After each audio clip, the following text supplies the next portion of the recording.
ಇದು ನೋಡಿ ನಿಜವಾಗ್ಲು ಗಿಲ್ಲಿ ನಟನ ಕ್ರೇಜ್ ಅಂದ್ರೆ ಪೊಲೀಸ್ ಟೈಟ್ ಸೆಕ್ಯೂರಿಟಿಯಲ್ಲಿ ಊರಿಗೆ ಗಿಲ್ಲಿ ನಟನನ್ನ ಕರ್ಕೊ ಬಂದಿದ್ದಾರೆ. ಹೌದು, ಗ್ರ್ಯಾಂಡ್ ಎಂಟ್ರಿ ಕೊಟ್ಟಿದ್ದಾರೆ ತಮ್ಮ ಒಂದು ಊರಿಗೆ, ಮಳವಳ್ಳಿಗೆ.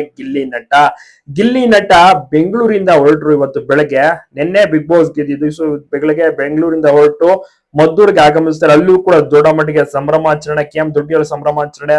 ನಂತರ ಮಳವಳ್ಳಿ ಅವರ ಹುಟ್ಟೂರಿಗೆ ಬರ್ತಾರೆ. ಸೊ ಅಲ್ಲೂ ಕೂಡ ಅಷ್ಟೇ ಪೊಲೀಸ್ ಬಿಗಿ ಬಂದೋಬಸ್ತ್ ನೋಡ್ತಾ ಇರ್ಬೋದು. ಜನರಂತೂ ಪ್ರತಿಯೊಂದು ಊರಿನಲ್ಲೂ ಸಹ ಸ್ಟಾಪ್ ಕೊಡ್ತಾರೆ ಗಿಲ್ಲಿ ನಟನಿಗೆ. ಒಂದು ಹೂವಿನ ಹಾರ, ಹಣ್ಣಿನ ಹಾರ, ಈ ರೀತಿ ಎಲ್ಲ ಸನ್ಮಾನ. ಬಹಳಷ್ಟು ಫ್ಯಾನ್ ಕ್ರೇಜ್ಗಳು ನಿಜವಾಗ್ಲು ನೆಕ್ಸ್ಟ್ ಲೆವೆಲ್ ಮುಟ್ಟಿದೆ. ಜನರಂದು ತುಂಬಾನೇ ಖುಷಿ ಆಗ್ಬಿಟ್ಟಿದ್ದಾರೆ ಗಿಲ್ಲಿ ನಟನ ಕ್ರೇಜ್ ನೋಡಿ.